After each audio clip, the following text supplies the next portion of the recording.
How many billionaires have dreadlocks? My kids were being judged because of my lifestyle, and I said, wait a minute. What was the most money direct deposit into your account? Why is it that all the superheroes Curvy black. I got locked up for 89 pounds a week. And also give me 2 non-negotiables that you're not going for. And I would like to call you guys top 5, and I ain't talking about 5. Have you ever approached a man? He a UPS driver. Yeah. He a school teacher. Yeah. That's why the pivot gonna be successful. How many billionaires have dreadlocks? Hove. You don't know nobody else. Nah. You know what I'm Hove. saying? But you know how many people he impacting with the money? Man, he's a person who I look to as the standard of entrepreneurship. And yeah, same way for me. And he a hustler. He made a pivot in his life where he was like, bro, you know, I'm sitting up here making music, good music. I can make an easy multi-million-dollar deal by just going on tour again. But at the same time, the longevity is really in working with my brain rather than everything else. And that's how I say to myself, every single owner is a rarity where a sports owner actually played that sport. Yeah, no, that's facts. You feel me? Yeah. So something has to be up to say, like, if I want to own the Atlanta Falcons, if I want to own the Carolina Panthers, if I want to own the Atlanta Braves, if I want to own the LA Dodgers, in any type of capacity, those guys made a decision early on in their life, whether they had means to something or not, they still figured it out. I think a lot of us, and this is what I challenge, you know, the people who look like me is, bro, challenge yourself to get uncomfortable to start using your brain in a way that's not affecting negativity in society. My kids were being judged because of my lifestyle, and I said, wait a minute. I literally had to tell the principal, what they pull up in is because they don't want to walk across the street to school. That ain't got shit to do with them. That's my lifestyle. Right. They got to earn their own. Hard work, though. It's hard work. Hard work. Years of work. But what the hardest job ain't being little Mo and being scrutinized and being blackballed and being counseled and uncounseled and being called a legend and tears falling down my eyes. Being a mom, a single mom parent. of 5 with Generation Z, with how I was raised and having to balance it all out, ain't nothing to play See, with. this is really why, like I always remind people, I created this. Yeah. Because they don't necessarily know Cynthia. They damn sure don't know Karen. You know what I'm saying? But they know Lil Mo, right? They don't care about, you know, the mom side. They don't care about, you know, that you with your kid and they battling bullying issues and Bullying. you I had to literally during the Thanksgiving break. I was on 2 tours. Literally had to call the school and say, during the break, someone said they're gonna kill my son, their brother. I told them, I said, y'all don't want me to turn into Kanye. Lord Jesus, stop it right now. Father God. Wallahi on everything I love. No. We handled it. The police called me Yeah. when I was about to go on stage and was like, we handled the situation because I have a daughter that works for the feds and was like, no, cyberbullying, that's a crime. Yeah. You can't do it. They was like, well, because it didn't happen during school time. I said, let me tell you something. I'm not even in the city, but I got people with feet on the land. Right. Clear this before I get home. They Right. cleared it. What was the most money that was direct deposit into your account? Ooh. This means to my madness. Who was yours? You got to can't go ask- first. you can't No, ask- you just said you think you made it. No. What number No. made you think you made I'm it? going to go, but you got to go first. It's going to go just like this. My first check, I was a 3rd round pick, and Mel Kiper's fuck ass lied to me. Can't listen to him. Fuck Mel Kiper. Like I said it for years, fuck Mel Kiper. He told me I'm going to go between 20 and 32. He told you or you saw it on TV? I saw it on TV. Yeah, fuck Mel Kiper. So I was gonna make $8 million. This before, Cam got caught up in that rookie scale. You got fucked because Sam Bradford got the Yes, real sir. money and they Yes, caught you sir. in that rookie scale. So that's why I was interested in how much money you made. I'm But going to tell you. my third round, the Dolphins gave me a check after taxes for $588,000. And I usually ride through the drive-through and deposit my checks, but I wanted to go in because it was a bad red girl behind the desk. Yes, sir. And you wanted her to see that And check. I wanted to see it, and she saw me walk in the line, and she didn't even look at me. Then I walked up there and I dropped that $588,000 check. She called me Mr. Kraut. Mister. And she need an override, too. Yeah, and she said, oh, Mr. Kraut. And Yeah, somebody, tell me. the manager had to come and sign correct. off on the check.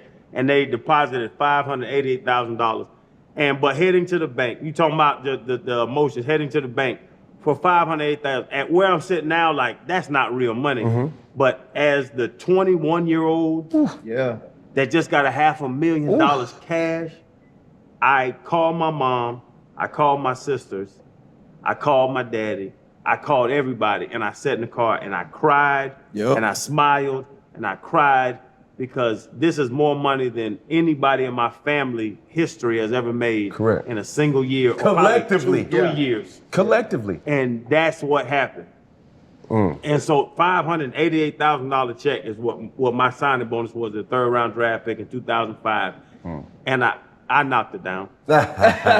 I mean, Yes, Lord. I had to capitalize. You dropped the check. You dropped the check. Like that's not even a pickup line. You straight. Like, you good to go. You dropped the check, she dropped the drop. Yeah, it's easy. Give and take. Give and take. I like booty. A favor for a favor. Yeah. Yeah, like I think, like it's so crazy. We make jokes because they always talk about their signing bonus. I got $1,000 when I was undrafted free agent. They gave me $1,000. I remember after the draft, only the Saints and the Giants even offered me like an undrafted rookie contract. By the time I got off the phone with my agent, the Saints had pulled it. You know what I'm saying? And like Channing has this saying, because he always like effing up in our show, and we can't find him sometimes, and he always goes, everything always works out. You know, and I remember, man, after taxes, it was like $683 or something like that. $600? $683. And I just remember, though, like I remember, this is when Steve Madden was hot. That was the only thing I bought. I went to the mall in New Jersey, and I bought me a pair of Steve Maddens. Yes, sir. You know what I'm saying? Because I was like, man, I could wear, and I bought some brown ones. I could wear these hoes with anything. Anything. It didn't matter. I was wearing them in the summer. Yes, sir. You know what I mean? But I remember, man, when Pittsburgh signed me, Adam Archuleta had just got the biggest contract for any safety ever in Washington.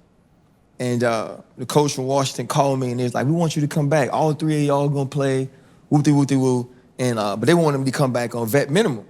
And I was like, well, that don't make sense to me. I was like, you just made him the highest paid safety in the league. All of us are gonna play, me, Sean, and him. Like, it don't make sense that I'm gonna be on vet minimum. So I go to Pittsburgh, man. And at the time, I was supposed to leave Pittsburgh and go to Seattle and Atlanta, free agency. At the time, Lawyer Malloy signs with Atlanta, and another safety's going to visit Seattle, and they thought they were going to sign him. So at the time Pittsburgh offers me the deal, I have no other deals on the table. Turns out after I sign with Pittsburgh, or I tell them I'm coming, the Seattle thing opens up. I think like Tennessee or somewhere else opened up. But at the time, all I had was one deal on the table. And so it gave me no choice. Like I had to pick that. And I remember I got more guaranteed money, but my signing bonus was 1.7. 1.7. And that was going into my 5th year. I'm driving to the airport, man. I called Yant and I called my mom. You know what I mean? And I told them what was happening. And I cried all the way to the airport. And for me, after not being drafted, after being cut by the Giants, Washington giving Adam Archuleta, who I knew I was better than, the highest paid contract, telling me I could come back on vet minimum. It was the first time, and I even had to compete to start in Pittsburgh. It was the first time in the league I felt wanted. You know what I'm saying? So like I didn't even cry. I wasn't even crying about the money. Happiness. I was just happy. I was like, finally somebody is saying you're at least worth this. And I remember I didn't have a financial advisor or nothing to that point because I was undrafted. I was always waiting to get cut. You know what I mean? Like just always. After that 3rd or 4th preseason game, you was the dude that was waiting on the phone call. The first time I did taxes, I went to H&R Block. My mom took me. They messed my taxes all up. They wasn't taking out when I was playing in Seattle. You supposed like funny. I was jacked up. Yeah. But like that was my H&R Block. Yeah, I didn't know. That's my mama went. You got a CPA? Duh, I was making $215. For a long time of your life, somebody's doing these things for you. which goes back to my point, you're rich financially in your bank account, but you're broke as fuck, not knowing the essential steps that goes into being compliant to be a U.S. citizen. Yeah, you gotta pay your damn taxes. I thought I was. I thought I was. Yeah, you don't want that problem. No. You don't want Uncle Sam. That's the one big threat. I don't mess with Uncle Sam. But to extend the combo, in '98 when I got my first signing bonus, they weren't even doing direct deposit. That was $5 million. So old. I mean, hey, bruh. You know, I don't believe in old, man. I don't believe in that. But it was I did a 6-year deal, $5 million signing bonus. My next signing bonus was in 2003 was $8 million. Then 07 was $8 million. Then after that, the Jags cut me.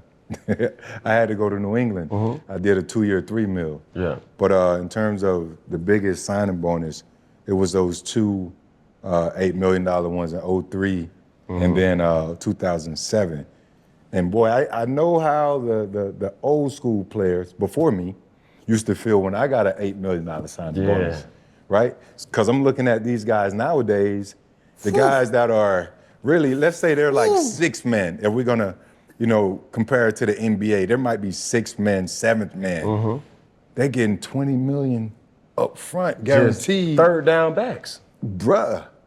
But that's the game. That's the game. I understand, the multiple streams that the NFL is able to generate, the revenues, et cetera, et cetera. So, man, go get it. But be smart with it.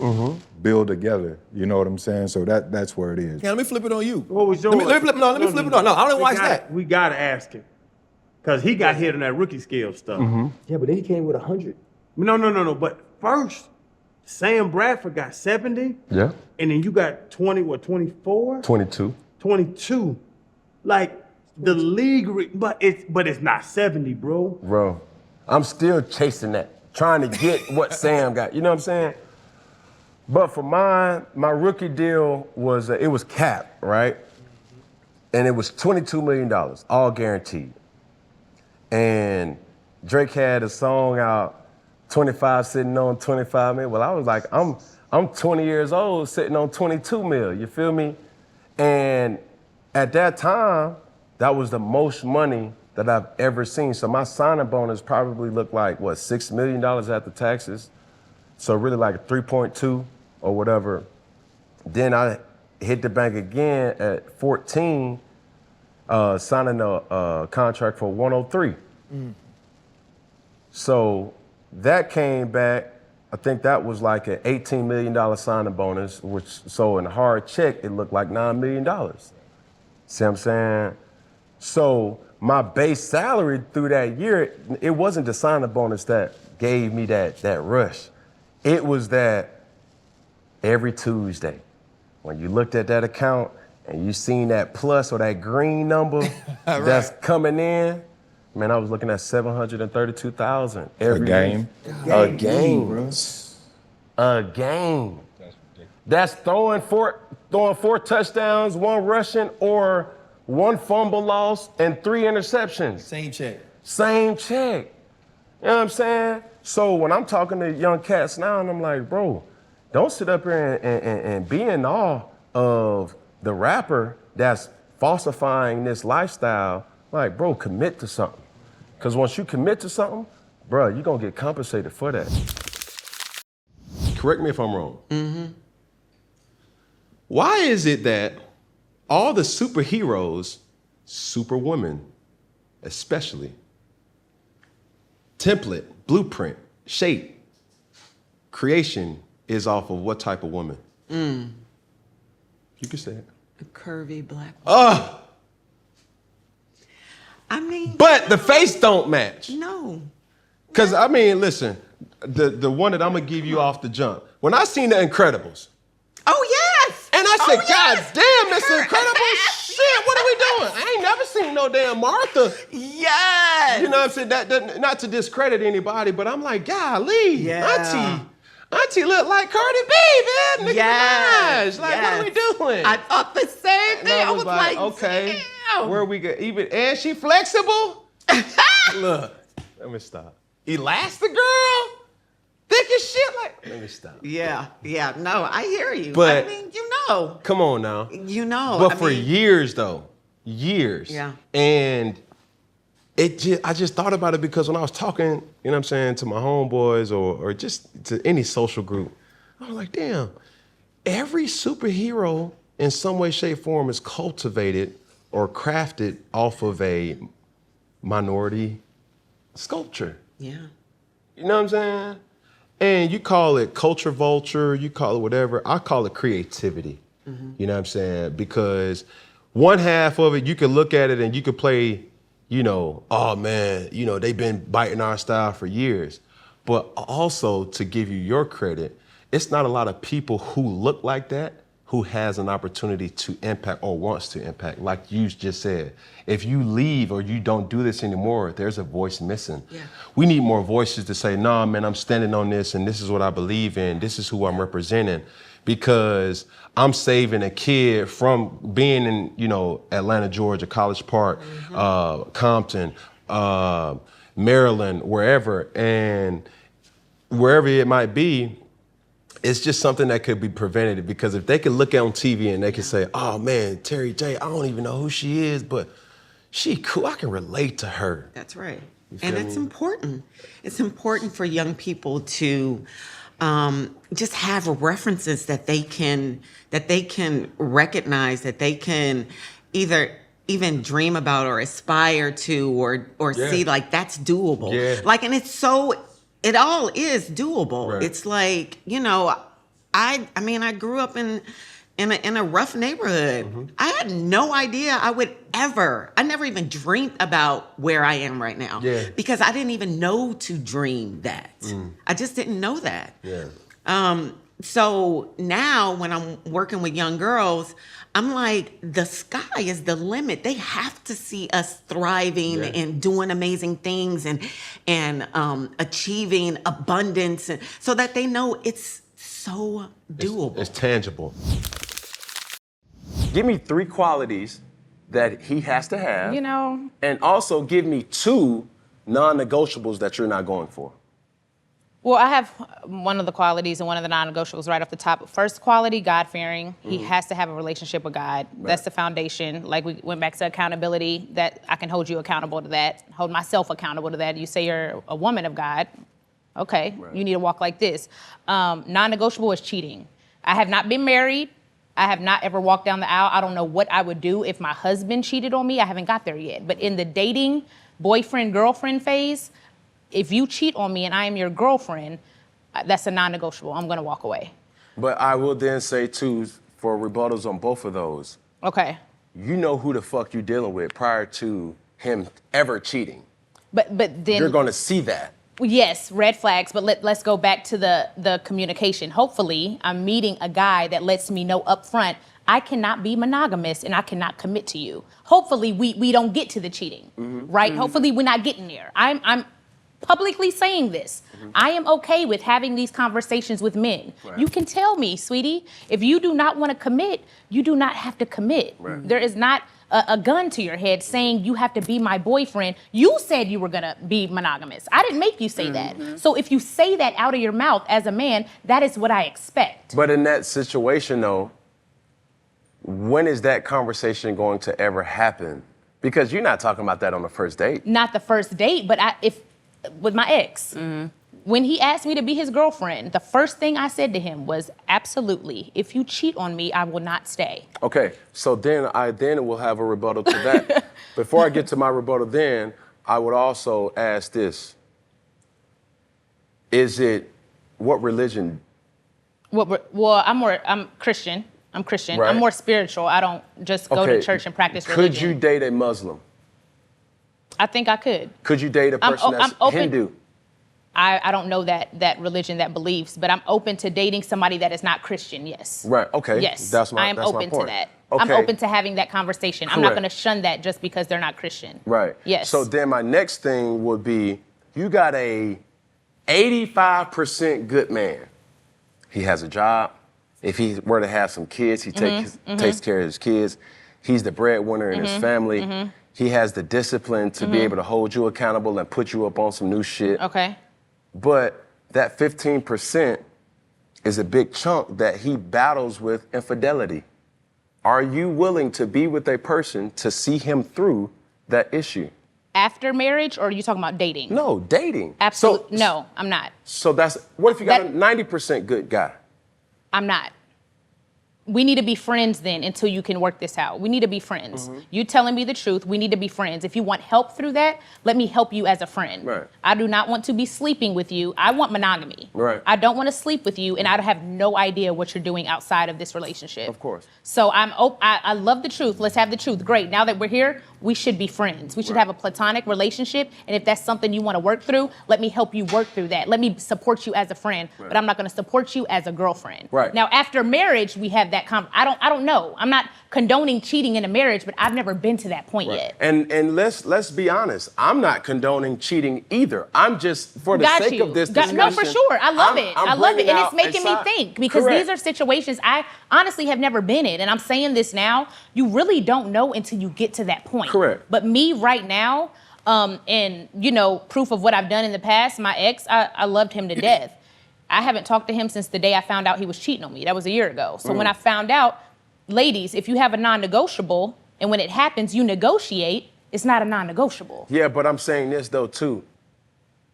So then it's not a non-negotiable then. It is.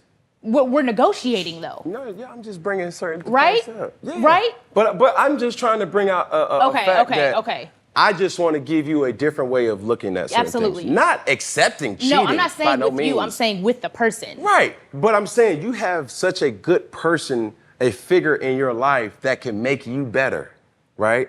And only thing that he's asking from you is to say, listen, baby, be patient with me. And I don't think Then a lot of you don't women... need to be in a relationship. Whoa. Have you ever approached a man? Yes. But that's because I'm a Sagittarius. If I want it, I want it. Oof, I felt that. I go get it.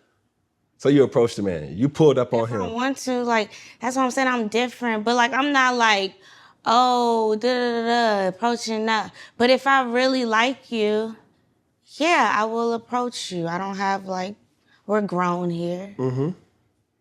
Yeah. So, Deval, this is our second time talking. Yes. And Kadeem, Yes. this is our first. But this is something that we all know about. And I would like to call you guys top 5, and I ain't talking about 5, really a running for the couple of the culture. Oh, wow. We don't talk about that. That's deep. You dig what I'm saying? Like, tell me who would fit that running. Couple of the culture. That would be hard for us because we hate the whole couple goals thing. Yeah, so we don't even look at ourselves. No, but I'm as just that. saying, like, you know the aesthetic that, you know, my thing is, my parents have been together for 38 years. And my mom would always tell me, she says, the difference between this day and age of love and the old time love is, old time, we were looking for every reason to stay. This day and age, they looking for every reason That's to deep. leave. That's deep. That's deep. That's deep. You see what I'm saying? That's actually really accurate when I think about So if I have to think about that, I would have to say, of course, Barack and Michelle. You know, Barack held the highest office in the land. Michelle is extremely intelligent, law degrees. She's a celebrity in her own right, not for just being Barack's wife. I would have to go with them. Of course, it would be easy to say Jay-Z and Beyonce, two of the most influential That's a student of people. mine for me. Yeah, two of the most influential people in our culture. Who have also had their issues, their fair share of issues. And I think that people try to pursue this idea of what this perfection looks like for a couple. Right. And within their own right, all those imperfections has made it perfect for them. So to say that, for example, her Lemonade album was about him cheating on Infidelity. her. Right. Infidelity. That was her number one song. That was her number one song. And people love that. You know. That's true. I would have to go with Denzel and Pauletta. They've been together for a long time. And she run the show too. Yeah. Oh my goodness. Tell I her what met he them speaks multiple about. times and she's just so, I didn't know they was from Carolina. Yeah. And yeah, she's just a strong force, man. I Yeah. love that. But I'm gonna tell you the issue that's happening because I have the same issue. Who's a millennial that's the couple of the culture? I mean, a lot of people love Sierra and Russell. A lot of people love them, you know, so I guess if we listening to the streets, if we listening to social media, they would have to be up there. On what's presented. On what's presented, I guess, yeah. Sterling K. Brown and his wife. Yeah, Sterling K. Brown and Ryan, they just, Ryan, yep. yeah, Ryan, they just been killing it. Right, both in their own right. But is he a millennial? Because he's 40, he's in his Oh, right, he's mid-40s, and I think Ryan is too. I was taking a couple years off. Yeah, Sterling. But I guess that's a difficult question. I guess that is a now difficult question. Yeah, now that you think about it, it is. Man, I'm a sucker for just really highlighting black love.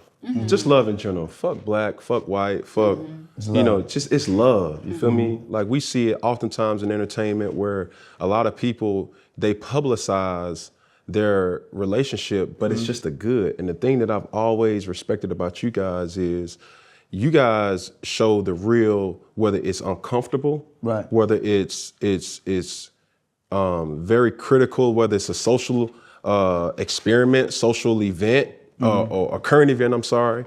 And you guys are able to find a lesson in any situation. Absolutely. And I respect that. Because there's no losses. One thing is I've learned that from football. There's no losses, there's only lessons, right? And when you're talking about black love, you have to separate black love from all the other ones because it's revolutionary, right? In this country, they've criminalized the black experience. So you just being Cam, walking around, means that you're never unarmed and you're always a threat because you're black, which means you, with a black woman, is twice the threat.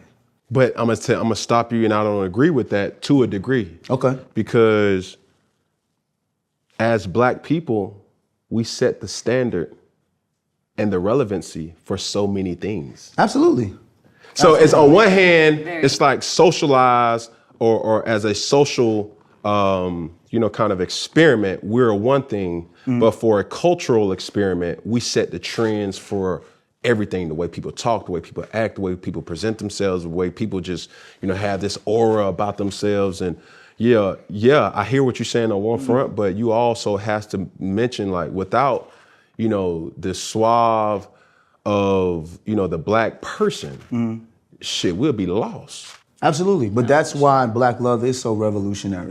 Because we weren't even allowed to be married. Right. And we it's came over here in 1619. It's threatening. Black people were not allowed to get married. They took the black man out of the home, made black women raise their kids on their own, taught them to fear black men, taught the world to fear black men, and over-sexualized black women. So when you see a black couple, you have to think about 400 years of them using media to create a different picture of who we are. You see what I'm saying? And even though we know who we are, when you see it, you get a chance to be like, wow. Because for example, when we first started sharing, I would get mad, like text messages, DMs from people be like, yo, I've never seen this before. I never seen a black man love on his wife publicly before. And even now, people still think it's fake, right? Yeah. It's definitely a facade. We just told a story. We was in the airport, stuck in the airport. She went to go to Bojangles, get some fried chicken. That's on T-Gates. Come on now, I'm in Atlanta now, didn't me? And last time y'all didn't have my coleslaw, so get it together. Thank you. So we in the airport, and this mad seats, I'm sitting there, I'm exhausted. She comes back for Bojangles. She sits on my lap.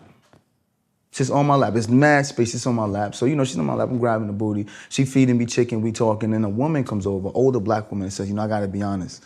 I follow y'all on social media, and I thought everything was fake. But there's no cameras here, and y'all act the same way y'all act on social media. So even for black people, they're not used to seeing this. No, they're not used to seeing it. Right. Yeah. So they think that it's disingenuous until they start to realize, like, nah, they just acting how they act. But you know what, too? We had to be very deliberate about, we knew that in this space, right, if we're showing all of the highlights, because that's what social media tends to be, it just would be unfair to not include some of the real things. And I think those real things, those real issues are problems that we've seen stemming from our grandparents' generation, our parents' generation. These are things that we just no longer wanted to just fall into that hamster wheel of this is just how marriage is. It's not desirable, marriage in general.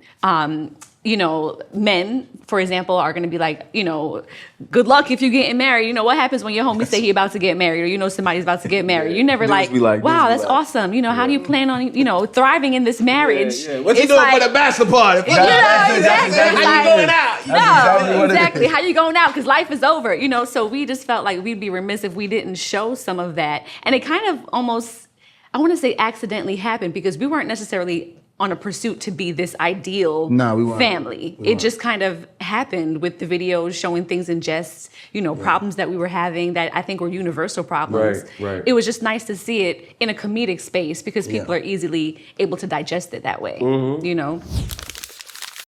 I'm gonna say this, man, because my head crazy. You said easing God out. That's why the pivot gonna be successful. That's why we're here with you today. We don't have egos. We're not.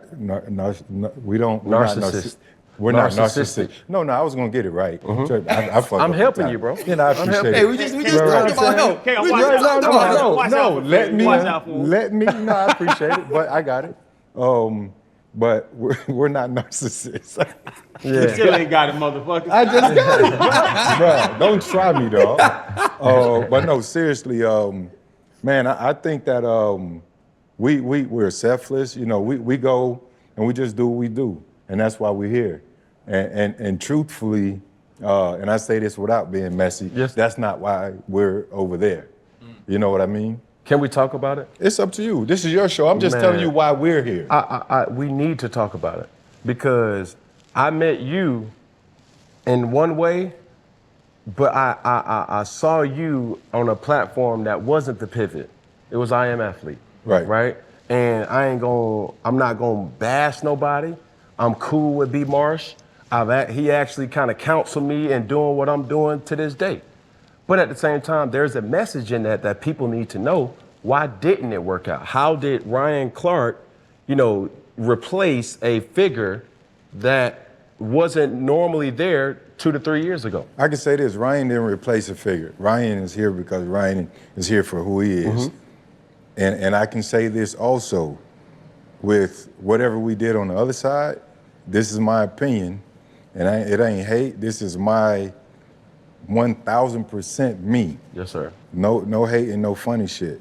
I believe Ryan is a bigger asset for us than anybody that was ever on the other platform. That's just my thought. When you say us, who is us? For the pivot. Okay. And what we're doing. This is our thing, and and I always tell people, Ryan's amazing on his day job, which is ESPN, obviously. Right. But he's equally as great here on the pivot. Right. And I'll say that tenfold, over and over and over. So when you say replace, I don't like to look at it that way, because we are blessed and fortunate to have Ryan rock with us. And truthfully, we talk about ego. There was big egos on that side. I've never been that way, you know me. Right. Never been a narcissist, right? And it was just a moment where the business would never button up, and sometimes that happens. But I know you, and I know if that were a situation, if we all started this Funky Friday together, right? You would look at it and say, all right, I know what my people bring to the table. Right. Like you just mentioned a second ago, you got to know who are your assets and who are liabilities. You got to know who's helping you to be great as a quarterback. You're going to go out there and you're going to fight for the Panthers, for purposes of just using any team to say, I need Steve Smith to be paid X, Y, Z. I'm going to fight for him, right? Because I know he's going to help me and he's going to help us. That wasn't the case. It became one-dimensional. Me. And there are some things that are out there that makes it seem like the podcast was valued at this and we weren't happy with, what we were getting, which is, I guess, a cut. None of that was ever spoke about. That was never, ever talked about. So this $11 million, this other, that's all bullshit at the end of the day. So you felt like you had to make a better decision in the career that was healthier for you as a person?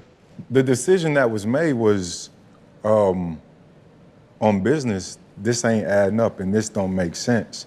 And for the vision to pivot itself without us being talked to, because it was just a podcast. Yes. But somehow it became, a marketing arm for said business. And that wasn't really what it was deemed to be at the very beginning. It was, let's do a podcast, all right, bet. And then we got good at it. People, start tapping in and checking us out. And then it grew. And then when you have certain, individuals that would say, damn, this could be lucrative. I'm gonna take all of this, right? So that's how it happened.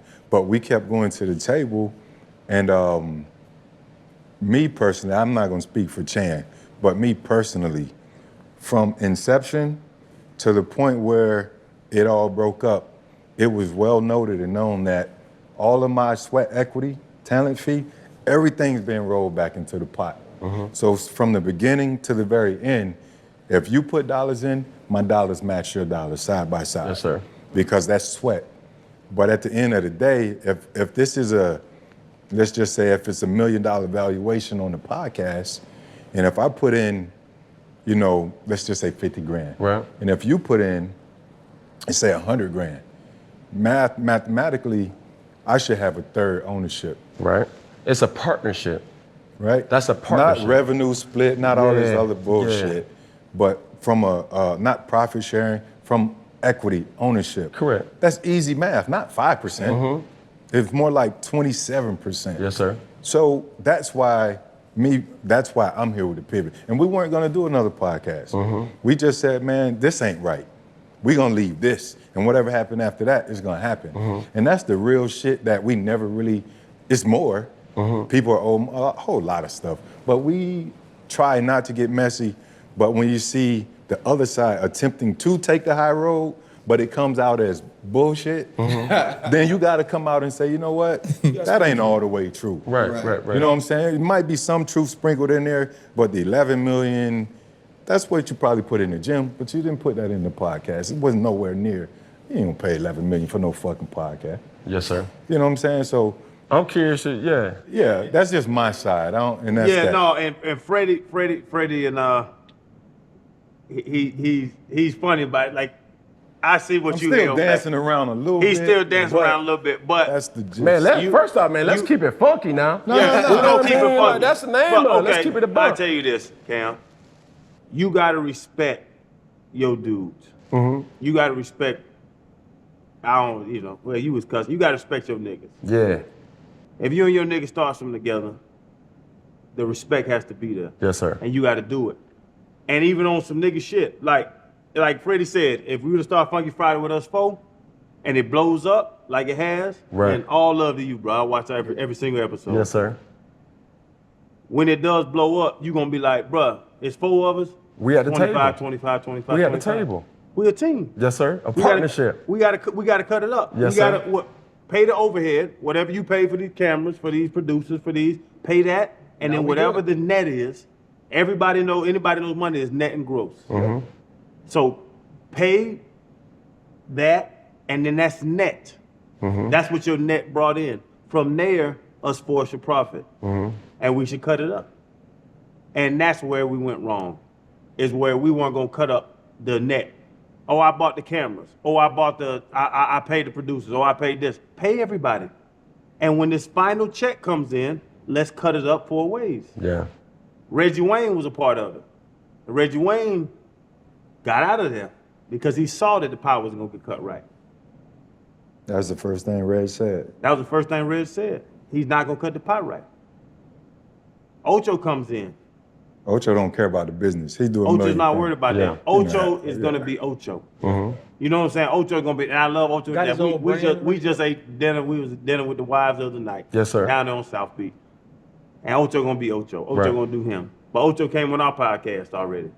But you have to cut up the business right, and that's what I know with these fellas. To get back to the good side of it, is that we have a set thing. Is that we are the 3 owners of the pivot. And we make every decision together. Yes, sir. And we pay our producers. That's Because you say pay the producer, ain't nobody get paid. Right. That's just the real shit. We pay everybody, and we make every decision that we want to do, whatever we want to do. Coming up here, they said Cam's available now. And we got on the text thread and said, shit, bro, we got to slide to Atlanta because Cam's available. Yeah. And we made that decision together, and we're going to profit off that decision together. Yes, sir. The show that you did with us Yes, sir. is going to do numbers. Yes, sir. And we're going to be right there to profit off the numbers together. Right. And every view that we get, we're going to cut that bitch down the middle. Right. You feel I got locked up with 89 pounds of weed. Reggie. You know what I mean? Shut. It was Reggie, man. That shit don't count. If it was Reggie, it don't. It was a step above cigarettes. Yeah, step above cigarettes. He could have got locked up with cigarettes. The bill money ain't Because that tobacco, they'd have killed you by that tobacco. Come on, man. Tobacco was different. I made a lot of mistakes. I did a lot of good shit in my life. You know what I mean? I've been shot. Right. So as far as the street shit, I seen it all, done it all. As far as the business shit, I seen it all, done it all. I was able to do deals with Koch, Cash Money, Suave House, Warner Brothers, Tom Bahali. So I'm a person, I'm able to navigate. And I understood when it got to a certain point that God put me through all that just to get to this point right here. You better speak. That's what it's about. You feel what I'm saying? Real talk. And even when we at this point where we make millions of dollars doing what we do, talking on a microphone. Humble flex. You know what I mean? But just being honest, I'm more happy for him than I am for me, because I'm supposed to be here. I put the fucking work to be here.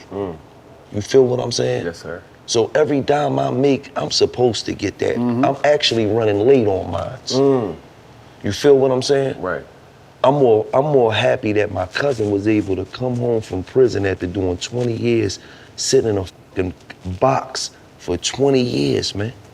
17, lost his whole childhood, young adulthood, all of that shit. Everything. He lost all his 20s, Right. damn near all his 30s, and now he come home from jail after sitting in that motherfucker for 20 years, and he can buy, he can go wherever the fuck he want to do on planet Earth, man. Man, let me tell you something.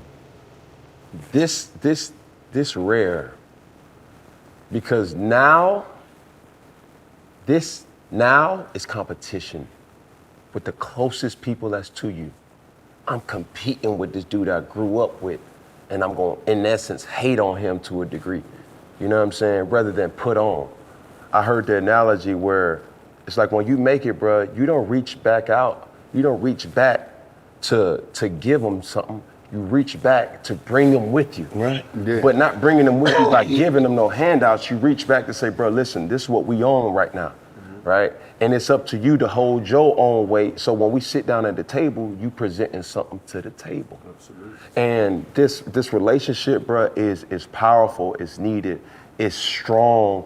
And you know, anybody who sees it from afar like I did, it was like, bro, like, it got to be like they gotta know somebody, or they've known each other for years. Yeah. Because I didn't get the genesis of this until this point, and I'm like, nah, it makes sense.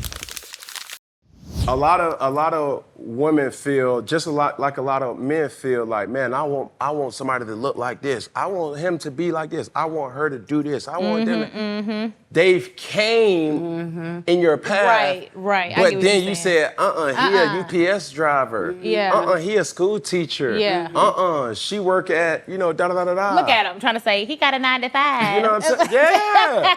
But that's the dude that's the dude that you need, right? Not who you want. Yeah. Because you look in the mirror and you see a 10, the world sees you at a 3. Damn. Like real shit. Yeah. And a lot of women are going about certain different things from, battling issues with themselves. Oh, my titties need to be bigger. Oh, my ass need to be bigger. Oh, I gotta put on this and I gotta put on that. The physical The stuff. physical, Yeah, the surface but they're not stuff. tapping into like, let me sit my ass down somewhere. I done been going out for the last 3 nights. But that's not a trend. Jesus. It's not a trend. That's not popular. It's not. It's not what's trending right now. What's trending is get your ass done, get your body done, look a certain way. What does it look like on social media? What kind of car do you drive? What bag do you have? That is the trend.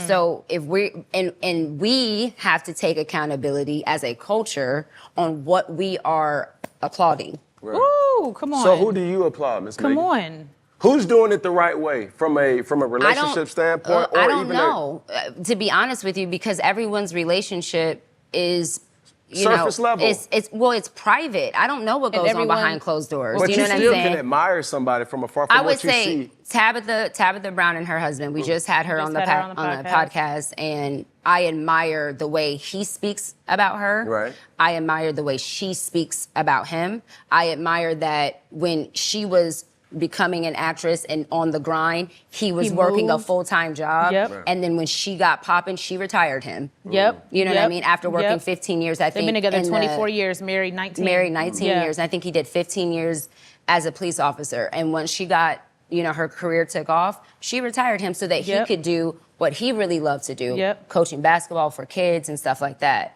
So I admire that. Obviously we don't know what goes on behind closed doors. Yeah. But from what I see, from what I hear, the way they engage with each other, I admire that.